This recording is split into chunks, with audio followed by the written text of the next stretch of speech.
You are standing in front of an oak tree that started growing before your grandfather was born, and you are about to bring it down. Not with a saw. You will never use a saw on this tree. You have an axe, and in a longhouse a few hundred paces behind you, work began 2 years ago on something that will cost more than this oak, more than all the iron, more than every hour of your life you are about to pour into this hull. It will be the most expensive single object on the finished ship. It is not made of wood, and it will not be made by men. Keep that at the back of your mind, because nothing else here makes sense until you know what it is. The year is around 1042, and you are not in Scandinavia at all. You are in Ireland, on the mud and timber waterfront of North Dublin, and the ship taking shape in front of you will be one of the largest longships anybody ever built. We know this because we still have it, or what is left of it. Roughly a century later it ended up in Denmark, deliberately sunk with 4 other vessels in the shallows of Roskilde Fjord to block a channel against raiders, and there it lay under the mud until archaeologists lifted it out in pieces in 1962, 1,800 fragments, about a quarter of a ship. We call it Skuldelev II, and when scientists rid the growth rings in its timbers, the wood told them exactly where it had come from. Oak felled near Glendalough in the mountains south of Dublin, around the year 1042, a Viking ship built by Norsemen out of Irish trees in an Irish town. And Skuldelev II is not our only witness. 2 more Norse ships came out of Norwegian burial mounds very nearly whole, the Oseberg ship, whose timbers have been dated by their growth rings to the year 834, and the Gokstad ship from around 890, so nobody here is guessing. We can walk around the evidence, count the planks, and put a finger on the rivets. So, the tree. And here is the first surprise. You are not looking for lumber, you are looking for shapes. You walk the woods reading trees the way a butcher reads a carcass, because the ship already exists inside your head and you are out hunting for its pieces. A tall, straight, clean-grained oak that grew hemmed in by neighbours and had to race them upward for the light, that is planking.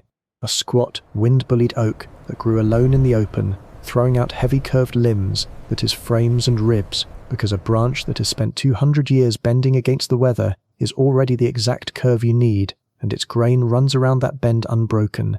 You do not force wood into a shape, you go and find wood that grew into it, and you do all of this without a single drawing. No plans, no written measurements, because in all likelihood you cannot write. There is no blueprint of a longship anywhere in the Viking world, and there never was one. The whole ship lives in the head of the master builder, handed to him by the man who trained him, checked against nothing but his own eye, a few notched sticks, and a lifetime of watching hulls behave in bad water. He builds it the way you would build an argument, not the way you would fill in a form. Now, the splitting, and this is where later ages got the Vikings most wrong, because it looks so obviously backwards. The log is down on the ground.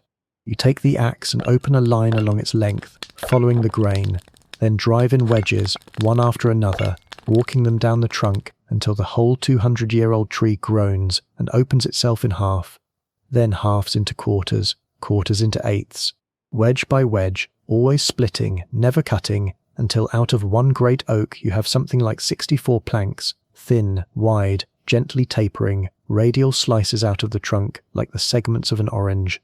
Your toolkit for all of this is smaller than the one in a modern garage.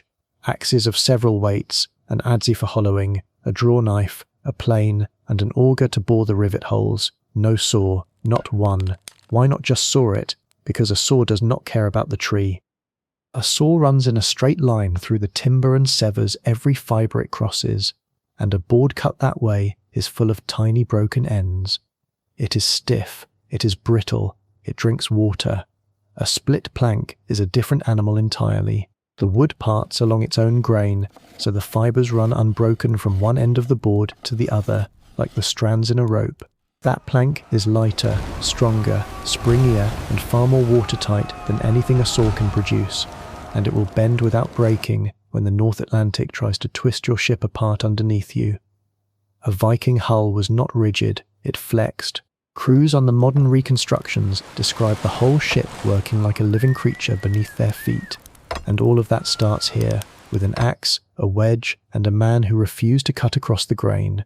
And now go back to that longhouse, because while you have been out in the woods with your axe, The women of this settlement have been doing something that takes longer than everything you do put together. This is not a domestic footnote. It is the actual bottleneck of the entire Viking Age. They are making the sail. Here is the arithmetic, and it is genuinely difficult to believe the first time you meet it. This ship carries about 112 square meters of woolen sail. To make roughly 100 square meters of sailcloth the old way takes something like 2 tons of raw fleece. 2 tons. That is the entire yearly wool clip of about 700 sheep, 700 animals, bred, wintered, plucked or shorn. Their wool then sorted fibre by fibre, because the long coarse outer hair and the soft inner down do completely different jobs in the cloth and cannot be mixed, and not just any sheep. The Old Norse breeds grow their fleece in 2 layers, a long tough weather-shedding outer coat over a fine warm underdown, which is exactly the combination a sail needs, and exactly what most modern breeds, bred for centuries towards softness, no longer grow at all. Then the spinning, not on a wheel, which does not exist in your world yet, but on a drop spindle, one single thread at a time, twisted between finger and thumb for a length of yarn that runs into tens of kilometers. Then the weaving, standing at an upright loom hung with stone weights, building a couple of 100 kilos of finished cloth row by row by row, and afterwards smearing the whole thing with grease and tar so the wind cannot blow through it, about 2 years, from the sheep's back to the mast. The textile researcher Amy Lightfoot put the comparison in a way that nobody forgets. Building a boat, she reckoned, might take 2 skilled boat builders a couple of weeks. Making it sail would take 2 skilled women a year. Read that again, because it turns the whole picture inside out. The dragon-proud hull, the thing on every book cover, the thing that gets the museums and the documentaries, that is the fast part. The famous part is the easy part. The slow, grinding, unglamorous, age-defining labour was wool. It was done by women, on spindles, in the dark, for years, and not one saga bothers to write down a single one of their names. And here is a thing worth stopping on. Look around whatever room you are sitting in right now. Almost nothing you can see was made by anybody you have ever met. You do not know who assembled your phone, or your chair, or the walls. This ship is the exact opposite of that. There is not one single component in it that somebody you know by name did not make with their hands, and it is not one man's project either. It belongs to the whole settlement. It swallows the woodsman, the smith, the tar burner, the rope maker, the shepherds, the spinners and the weavers, and years out of everybody's life, and when it finally floats, every person standing on that beach is looking at something they are inside. Step back, and the numbers get worse. By the middle of the 11th century, historians estimate the Norse fleets were carrying something in the order of 1 million square meters of sail. To keep that much cloth in the air, you need the yearly wool of roughly 2 million sheep. Every year, for generations. That is not a craft, that is an economy, a landscape, an entire society organized around grass, sheep and hands. No wool, no sails, no Viking Age. Count what a ship eats. When the Viking Ship Museum in Roskilde rebuilt this exact vessel from nothing, using the methods the wood itself had confessed to them, they kept a tally.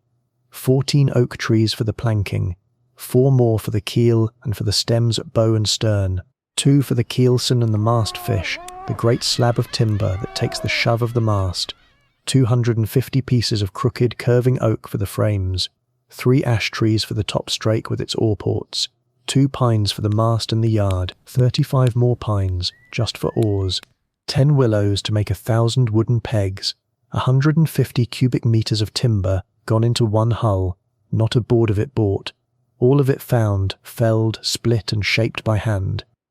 Now back to the hull, because the way you assemble it is every bit as strange as the way you split it. You do not build a skeleton and hang a skin on it. You do the exact opposite. Keel first, laid down like a spine, then the stems, and then plank onto plank, each one overlapping the one below it, like boards on a fence or tiles on a roof. Clinker built, we call it, the shell of the ship rising into the air with absolutely nothing inside it. The shape comes first. Only when the hull is standing there, curved, complete and completely hollow, do you climb inside and fit the ribs to the shape the planks have already found for themselves. The ship tells the frames what to be. Modern engineering does it precisely the other way round. Take the iron. Everywhere 2 planks overlap, they are locked together with a rivet. A nail driven from the outside through both boards, its point pushed through a small square iron plate called a rove on the inside, then hammered over and flattened until it bites. That is 2 people, one out in the cold swinging the hammer, one crouched in the belly of the hull holding an iron weight against the head, working blind by sound and by rhythm, thousands of times over. The rebuilt ship needed about 8,000 of those rivets. 8,000. And to make them, the project had to produce something like 400 kilograms of raw iron, which in your world means bog iron, rusty lumps dug out of a marsh, roasted, smelted in a clay furnace with charcoal, then beaten out at the forge 1 nail at a time, and before each rivet goes home, you press something into the seam between the planks, a rope of animal hair or sheep's wool soaked in tar. It sits in the overlap and gets squeezed as the rivet tightens, so that as the timber swells with seawater, the whole joint closes on itself and grips harder. Your ship does not keep the sea out by being rigid, it keeps the sea out by moving, which brings us to the tar, and to another number that quietly rearranges the picture. Sealing 1 longship takes on the order of 500 litres of the stuff. Not bought, burned. Tar is made by stacking resinous pine in a pit, setting it smouldering under a sealed cover, and letting the wood sweat out its own black blood for days. Archaeologists in Uppland, in Sweden, have found the funnel-shaped pits where it was done, and radiocarbon dates put them between roughly 680 and 900. The scale is the striking part. These were not household fires. These were industrial workings out in the forests and the outlands, far from the farms, feeding a maritime economy that drank tar by the barrel. Rebuilding this 1 ship burned through 18 cubic meters of pine just to make it, and the tar alone swallowed more than 2,000 hours of work, and you never finish. The hull needs it, the ropes need it, the sail has to be smeared with it again and again, forever. The rigging is a small library of skill on its own. 4,500 metre-long strips of lime bast were stripped, soaked and twisted into rope for the reconstruction, and 600 horsetails went into the rest of it. Above all of it stands a pine mast 14.5 metres tall and a yard 12 metres across, holding up that enormous rectangle of wool. So how long, honestly? The modern crew at Roskilde, 15 to 20 boat builders from Denmark, Norway, the Faroes and the Åland Islands, took 4 years and around 27,000 hours to build the hull, and about 40,000 once the tar, the iron, the rope and the sail were counted in. But be careful with that number, because it is the price of relearning, not the price of knowing. Their own master builder reckoned that a Viking yard with the craft already in its hands could have finished the ship in something like 7 months, and that is the quiet punchline of the whole enterprise. The hull was months, the sail was years, the wood was never the hard part. When it finally slid into the water, this ship was 30 metres long and less than 4 metres wide, pulled by 60 oars, carrying a crew of 80 men. In 2007, the reconstruction sailed home the long way, out of Roskilde, up round Scotland, across to Dublin, and it went. It worked, a thing built from split trees, with no drawings by eye, crossed the open sea and arrived. So let us close the loop, go back to the beginning, to you and your axe and your 200-year-old oak. The trees were free, they were standing in the ground, and there were always more of them. The bog gave up the iron, the pines gave up the tar. The one thing that could not be conjured, or hurried or replaced was the wool. 700 sheep, 2 tons of fleece, 2 women, 2 years, 1 sail. Historians still argue about the exact ratio of sail to hull, and they should. The numbers come from reconstruction and estimate, not from a Viking invoice. But every road through the evidence leads to the same place. The most valuable thing on a longship was not the dragon at the front, it was the grey rectangle over the middle. And while we are demolishing things, take the horned helmet with you on the way out. He never existed. There is no horned helmet anywhere in Viking archaeology. He was very largely invented by a costume designer for a Wagner opera in Germany in 1876, and he has been standing in front of these people ever since, wearing his invented horns in the place where the axe and the spindle ought to be. The real ones are harder to draw. They are also far more impressive. The Viking Age is remembered as an age of iron and oak and men with axes. It was really an age of grass and sheep and thread, and of women standing at a loom for years on end.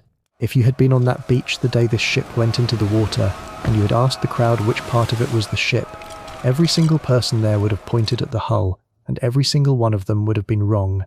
The hull only carried it. The sail was the engine of the whole age, and it was spun into being one thumb twist at a time by hands that nobody ever bothered to write down.